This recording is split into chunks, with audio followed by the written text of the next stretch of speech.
Welcome to Total Retail Talks, your podcast channel for retail knowledge. Hello, retail professionals, and welcome to episode 36 of Total Retail Talks. I'm Joe Keenan, executive editor of Total Retail. Today I'm joined by Mark Lilley, head of e-commerce at Chain Reaction Cycles, the world's largest online bike store. We're going to be discussing how a commerce platform upgrade is helping Chain Reaction Cycles provide a better shopping experience for its customers and driving sales for the brand. Thanks for joining me, Mark. Hi, Joe. Thanks for having me. Great to be here today.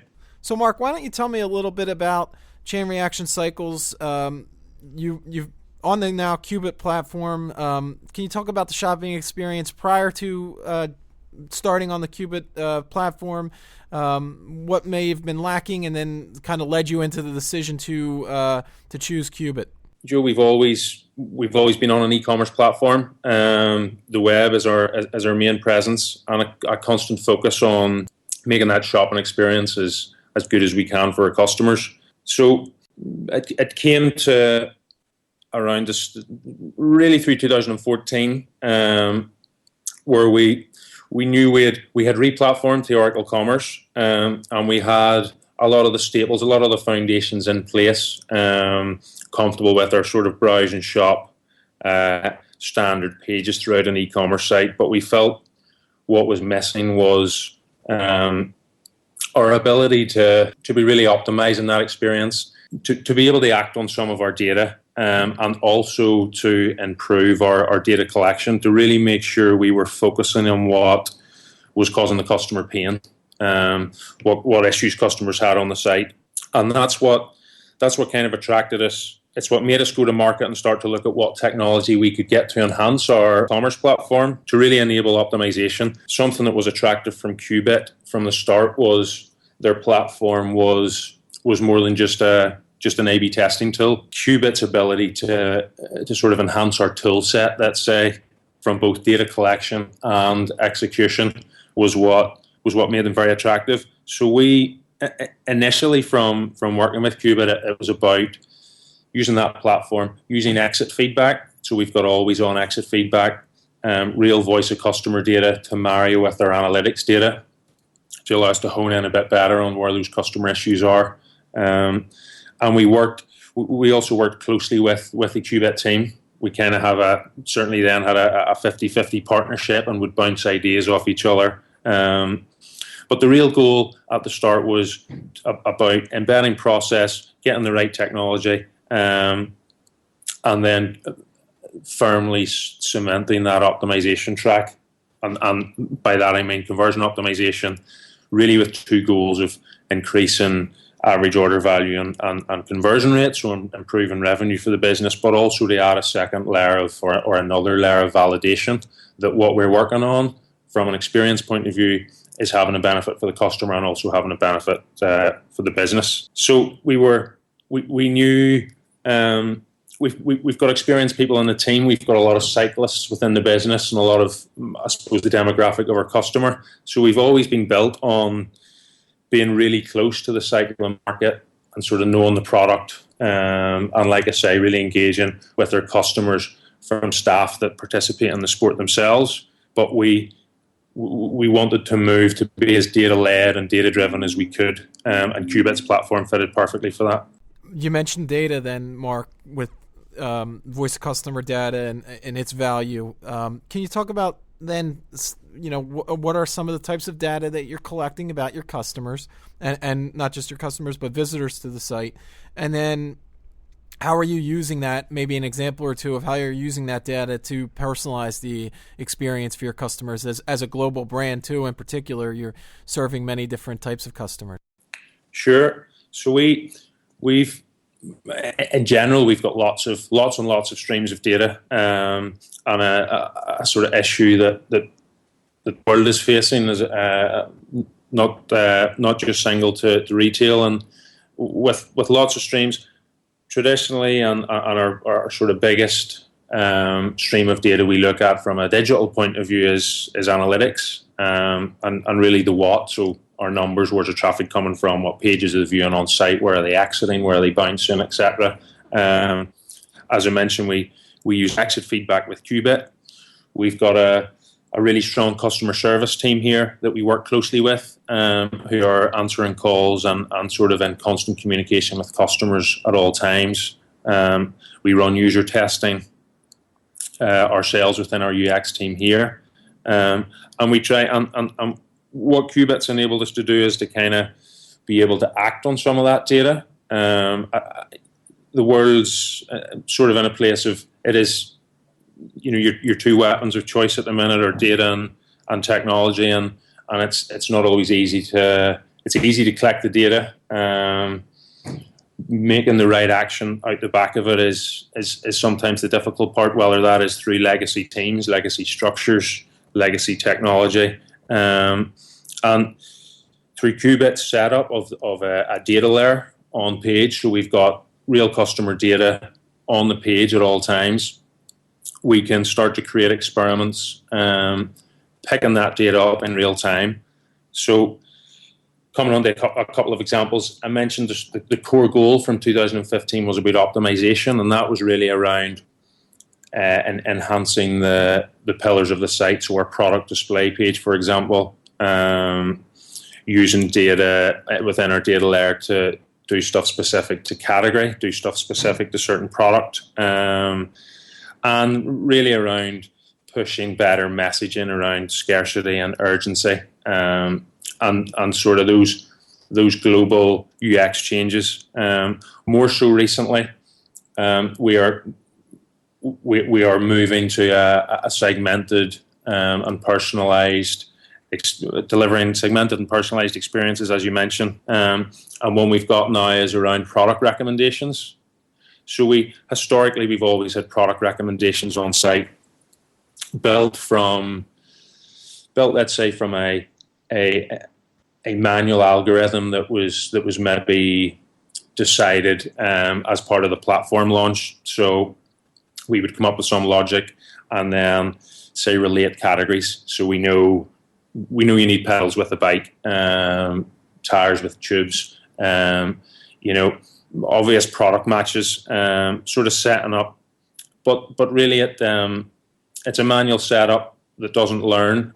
So what we were finding was it could be hit or miss. So for certain products, we would basically cross-sell into related categories, and the match was great. And if you got the customer at a certain point in their journey of buying the product, or a certain point of their journey within their sport. So for example, if they were a beginner, we found recommendations with certain categories probably helped to aid them in what they needed to buy next. But what we've moved to with Qubit's product recommendations is it is learning from our product data and learning from our customers' journeys on site. So basically, what products are engaging customers the most? So of the customers that view product A, what has been the most engaged next product?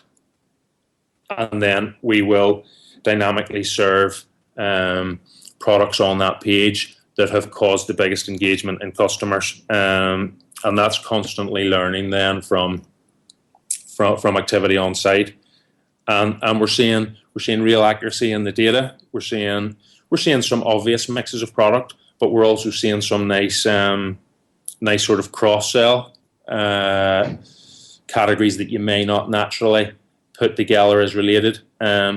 But through our data, we're able to surface that as something that's working. And then, really, with Qubit's new product launch, the ability to create multiple segments really quickly based off our data. So that's where we're getting excited and where we see some of the power coming.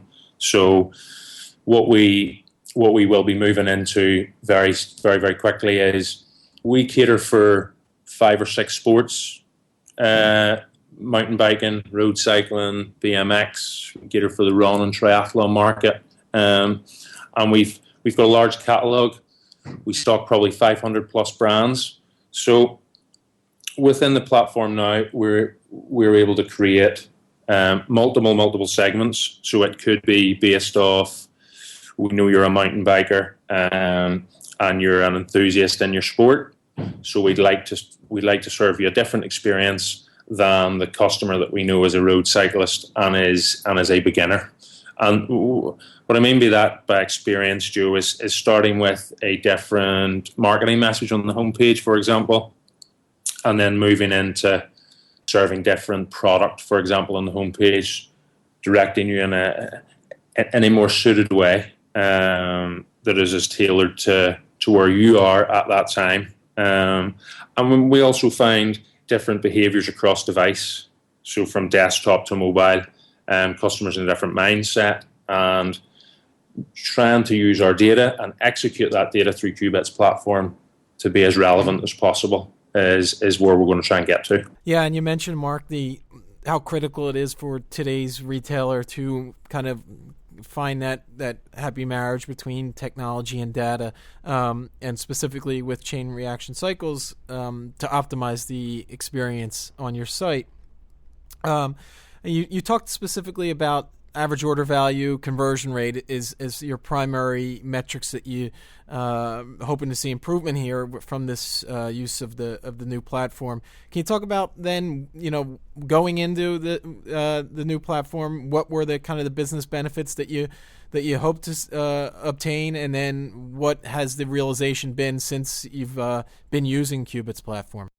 We come on to some of the numbers, but we're definitely seeing it's spreading across the business. So just what we tried to do with Qubit was essentially bring it into a department, bring it into the e-commerce department, get our structure in place, get our process in place, so that we could then start to get involved with wider teams, whether that's marketing, trading.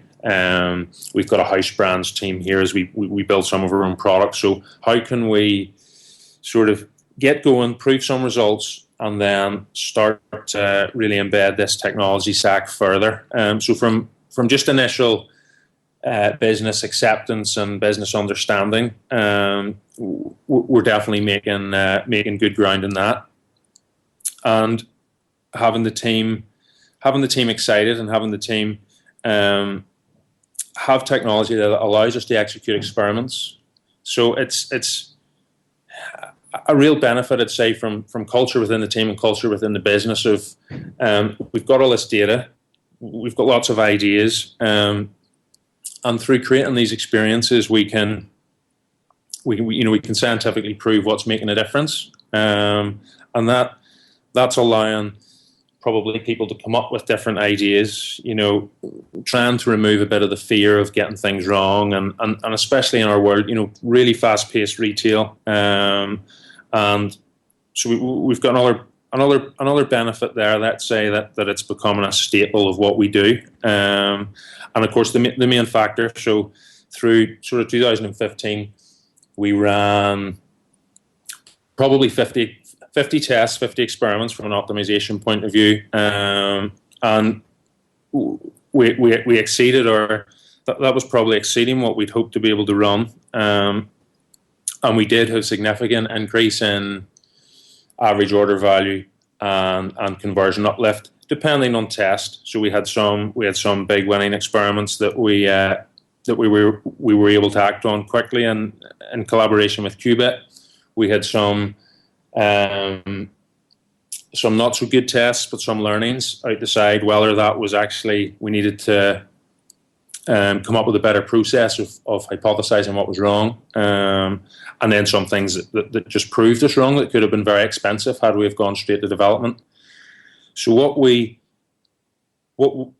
our goal now, Joe, is we keep the optimization track running with those UX changes that we can make, and we can experiment and A/B test. As I say, still with the goal of really increasing revenue through conversion and average order. And with Qubit's new launch of the platform, our second goal with this is to really start to provide as relevant an experience as we can for our customers. So that is using the new segmentation abilities within Qubit, the ability to create them very quickly based off our data layer and our data, and really execute these multiple experiments and be able to tell what impact it is having, and therefore either put those into our full development stream and hard code into our main e-commerce platform, or just continue to execute them within Qubit's platform and learn and go again. So we've seen good benefit from, let's say, culture and getting the team excited, and also real numbers benefit from an ROI point of view against the cost of the platform. We've seen that very quickly, and then also seeing through certainly through Q1 of the first 4 months of this year, we're definitely seeing an impact in the work we did in 2015. Really seeing that coming through in the bottom line. And then, as I'm sure you know all too well, Mark, how quickly the online retail business evolves. With that in mind, and you've done all this work, what are some of the things that, looking ahead and where the business is going, how is Chain Reaction Cycles then planning to continue to improve that experience? You mentioned some of the segmentation work and maybe some of the multiple devices that consumers are shopping, obviously now with the growth of mobile really exploding. Just some thoughts on what you can do to kind of keep ahead and keep this progress and the momentum going in the right direction. Sure. So it will continue to be a staple to try and be as data-led and data-driven as we can through. And what Qubit's sort of new platform launch is hopefully going to allow us to do is to try and maybe import some of our other sources, try and get as close to not so much a single view. For me, it's really about, and from the shopping experience and on-site behavior, it's about being able to act on that data as opposed to spending our time to create a sort of wonderful data warehouse that stitches everything together. Qubit are also moving in some directions that may help us. Some browser abandonment, email. It's about relevancy and how do we act on this data and trying to keep a focus on action. The device piece.